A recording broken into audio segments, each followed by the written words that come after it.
I'm not sure I'm going to make it through this without crying, but I just watched Kamala's concession speech, and I never thought I would live to the day where I would say that is my America that she is speaking about, and have pride in what America, again, stands for. And that it would be coming from a woman, someone on the Democratic side. But that speech was the best speech I have ever heard her give, because it didn't feel like she was a Democrat. She felt like she was an American. And I know I'm probably breaking some kind of YouTube rule because I'm not going to be showing you her actual speech. I mean, I would love to put it side by side because it would probably make me cry, but I don't know how to do all of that yet because I'm still just getting back on here, but I've never done an actual reaction video, and I just feel like it's more important to get on here and speak in the moment. On election night, I put something up on my Facebook that I was so embarrassed by America and to be called American. And that's something that has grown in me since I studied abroad in Spain in 98 and had just been accentuated over the years. I don't really know where this video is going to go, but let's go with it. I struggle with the Star Spangled Banner these days because when was America great? I mean, I know people have probably heard this before, but like literally, when we came in and slaughtered the people that actually helped us figure out how to live in this country, was it great then? So many of us have ancestors unknowingly. We're connected to those people that we just freaking slaughtered. Was it great for the people that we hauled over on boats and took away from their families? And then we enslaved them, and we fought a war over trying to keep them enslaved? Has it been great for them? Because, something I learned and this is why it's so important to travel, y'all, and get out of the freaking books and learn history from the real places that it happened. But I learned, and it's probably a relearn, but they didn't stress this in high school when I was learning history, American history. But I took a walking tour in Savannah and learned that, once Lincoln was shot and killed, that the promise to give all of the newly freed just black men, not black women, but to give at least the men some land to get started on. Sorry, can't remember the president that got, was it Jackson? God, that doesn't seem right now. I'm totally embarrassed. But the vice president that got into office didn't see the necessity to do that. And yet, look at how we're still paying for that almost 200 years later, 170 years later, 180 years later. I had obviously none of this prepared, just letting my mind go. So yeah, is it great for the majority of our Black sisters and brothers? And my heritage comes from Ireland, even though I just did my heritage and I don't really have that much Irish in me. I mean, we were all foreigners in a foreign land in this country, and I get it. Like, again, I am not picking sides on this one. We need to do things by the law. That's why the laws are there, and that's where I stand. And I stand in the place of, you can't take everybody into your family if you're not even taking care of your own family first and foremost. And I do strongly believe that about the immigration. And yeah, I want to take them all in because that's the type of person I am. But I also understand we got to get our together first in this country before we can welcome more people in and change those laws so that we can welcome more people in. And yeah, was it great for women, for the majority of this country? Those women, my sisters stuck in patriarchy? Was it great for them? Like you have this facade over you and you don't even understand, because I was there. You have freedoms that women and men have fought for and died for, that you're now taking for granted and letting go, just like that.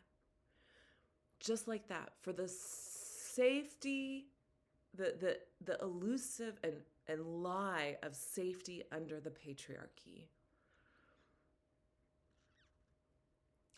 So yeah, but to hear Kamala speak and to hear her do it so elegantly and poised and yet so freaking firm, it just reminds me of, and I don't want to blow anything out of proportion. It's still so early and we don't really know how much was rhetoric, just sensationalism, versus how much is real. But it is, I can't help but think we stand at this precipice right now. And like so many other Americans, like our founding fathers and wives and mothers and daughters and brothers, saying, no, Britain, you're not going to tax us without representation. And they fought for something that they believed in, and they created this opportunity for us to be here right now. And I know so badly the desire to want to check out and go somewhere else. And it's real, and we have to figure out how to honor that. And at the same time, we can't. We can't. Our founding families that have fought for the freedoms of this country, and I know we've done a lot of shit wrong, a lot, so much. But for the first time in decades, I finally find what it means to be an American again because of her speech. And I am proud. I am proud to see that reflected in somebody else for the first time in decades. I don't know if I finished it, but yeah, like I have such a hard time with the Star Spangled Banner. Like I can't cross my heart. I can't, because the majority of America doesn't believe in the America that I think a very close majority is believing in right now. And it is a tumultuous time, and I don't want to sugarcoat that, and I don't want to sugarcoat how much work we have to do. But as I look back at the last 60 years, as the very far right people, very far right men looked at how they lost control and decided to infiltrate the right Republican conservative movement, and how to concoct the way to gain that control through the womb. And this book that I'm writing about, and how they knew it. They knew that if they could get that to be the forefront again, that patriarchy would go hard and go strong and come through. Because y'all, we have to understand, and we can't understand unless we look back at the history of how this happened. Of how learning control, not another person outright, but controlling them through an organ of their body, led to patriarchy. And this is the thing I'm going to harbor and hone in on this channel, and all the work that I'm doing across Substack and my writings is, yeah, I am disappointed. I am so disappointed in how people could look at Kamala and look at Trump and vote for Trump. I'm disappointed, but I understand it. Because they are in fear, because they're still caught in this huge weave and web that has been built over 6,000 years throughout history to hide this control of other people. So patriarchy is synonymous with controlling the womb, and thus controlling other people. And the vote that we saw happen on Tuesday was a vote to hold on to what they know to be true, And they feel like, misguidedly, that's going to give them comfort and security and safety. And I know I have some more work to understand how to express this correctly as I'm seeing it in my mind, but it is so clear. And the other two pieces are in that last article that I wrote on Substack, because we still see it as a natural order. I mean, let's admit, Kamala's a woman, and more than half of America still doesn't believe, men and women still do not believe, that women are anything but less than men, that we are not equal. And there's some hidden truths that are buried deep into patriarchy that make this possible for them to believe. And that's where we have to go to war, y'all. The thing that kept coming to me during her speech is we have lost a battle. That's it. We have lost a very important battle, and it is going to be an uphill battle, an uphill climb to make up this deficit. Absolutely. But we can do it, because we cannot let people die inside patriarchy. We have to help them. We have to help ourselves understand what we're truly up against, what our true fight is. And it's not against other people. It's about fighting against and winning the war to help people understand it's patriarchy. And we have to figure out a way to paint a picture that helps them calm down that nervous system of ripping out something that our DNA has known for 6,000 years and say, there is another way. We don't have to be at war with each other. We don't have to agree. But we don't have to be at war with each other either. And we have to find a way. And I know I can hear the people going in my back of my mind, but you don't negotiate with terrorists, right? No, you don't. But you go in and you find those people who are willing and on that cusp of ready to hear the true message that they're not going to die if they step outside of patriarchy. God, that just came to me. So many of us are or are in the process of stepping out of patriarchy. And that's what we have to reach back into.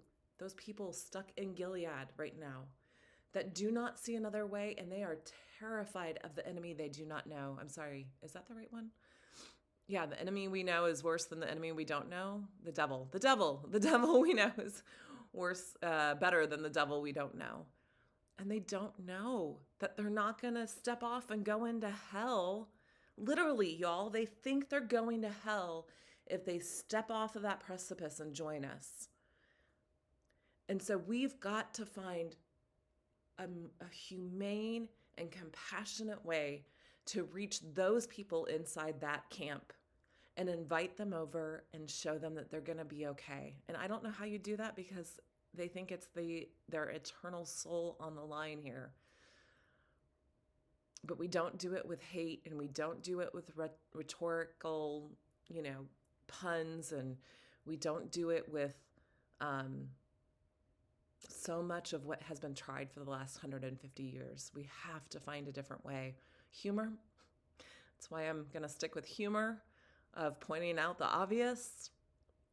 I got a couple men on my wall saying I'm being a male hater, and that it's triggering them. Try being a woman for a day in this country nowadays. Yeah, it's meant to trigger. It's meant to trigger, to see the absurdity of some of these thoughts coming down from the right, the far, far, far right, white Christian, nationalist, evangelical people. That's what it's meant to do, is to trigger and say, hey, if you're triggered by any of the things I'm saying, then that's your inside, alarm bell of saying, how am I being complicit here? Or how am I not being complicit, but being very forward and staying on this path of patriarchy that doesn't serve anyone. And this is another point that I know is not popular, but I've got to say the quiet things out loud. Until the white men in power learn how patriarchy has affected them, they've lost relationships, they've lost self-respect. I mean, what kind of man who's running for presidency can step onto a podium and basically enact a sex act in front of a whole bunch of people that don't like that stuff, and they all laugh at it because they're all uncomfortable because they've all lost so much self-respect for themselves, because that's what patriarchy does to people. And so until we help everyone understand that they're still stuck in this system that is meant to degrade and to shame them. And yeah, I don't know. I don't know if the people on the very top, because I know narcissists, and they're not really willing to look at that. But that's okay. Let's go in and get everybody else out and leave the narcissist to deal with each other. And you know what'll happen? Do I have to say it out loud? Nothing will happen, because narcissists don't like each other. They'll use each other to get on top of each other. But in the end, they don't like each other, and they don't know how to collaborate, and they don't know how to truly be free. And God, what a lonely life that must be. Really, think about it. It must be such a lonely life for somebody like the president-elect, because he doesn't really have, I mean, you don't know if you have people there because they want to really be there, or because you've threatened them to be there, to be on top with you, to share that power with you. But you know you're not really going to share it, because then that would, limit your power and threaten your power and all those things. Anyways, I feel like I can go on. But I'm going to drink my coffee. I'm going to probably cry some more, because God, I know we all need breaks and rest. And I don't know how I'm okay being on here right now, but I think it's because I'm so passionate about waving this flag that we've got to do something different than what we've done for the last 150 years. And bless those people that have tried. I am not putting anything down on them that they have tried, but it's time we came together and really put our heads together and figured out a new way, because we cannot go at the next election, God is willing, that we have that next election, God willing, whatever you want to pray to. I don't really pray anymore. But I'm more of a decent human being than I ever was when I was a Christian. I just have to put that out there. Yeah, I'm going to be talking about why. I'll talk about my journey later, but we have to try something different, you all. We have to. I don't want to give into the sensationalism to say our very existence depends on it, but it's also maybe true, unfortunately true, that our very existence depends on really getting grounded, getting your feet on the earth, and learning. Breathing. I mean, I was awake for 2 hours when I turned right to my somatic exercises, and I think on my YouTube, I will be putting an introduction video out finally. Sorry about that. I think eventually I'll probably make a little insider Sacred Profane community, very little money every month, like $1 or $2, if I can do all of this content. But somatic tools right now, getting your feet on the ground, sitting up straight, women cupping your breast. I know, but they're yours and you are free to do it. And there's nothing sexual about it, but there's a whole lot of supportive somatic release when you do that. I don't know, I can't talk for men, but maybe men can try the other end. And just know you're supported. Know that a long line of our ancestors have gone before us and have stood at this precipice. I mean, I think about all the time when I watch anything to do with Germany and World War II. I watched, oh my gosh, the designer that came out of France. Oh my gosh, y'all, this is what happens in perimenopause. Christian Dior, there he is. Knew it was right on the tip of my tongue. I just can't help it what those people faced. His sister and what she must have faced in order to be able to not give in to the Nazis and to be able to really live through that experience of being tortured and tormented first before she went and off and how to live in a concentration camp, and then to come back and adjust to society. Like if people could do it back then without the internet that we have to support us now, then we can do it now. Not saying that I wish any of us to be taken off to concentration camps and tortured and any of that, but let's not let it get there. And yeah, you got to learn how to ground yourself, how to breathe, how to get into some somatic supportive exercises. If you don't know what somatics is the understanding that we live in bodies and our nervous system goes through this body. And in order to join this battle, in order to join the war, we're going to have to be really, really grounded and really in our bodies and really centered and really on purpose, just like you saw Kamala in her speech yesterday, in order to move forward into giving ourselves space, because we're not in our fight, flight, freeze, or fawn stage, in order to get creative. I'm not saying I have the answers at all. I think I have a piece of the puzzle, and I'm going to strike this drum as loud as I can every day if I have to, multiple times a day, that we've got to look at history to understand what we're doing to move forward. I'm going to drink my coffee and go for a walk before it rains again. So much love. Until next time. Bye.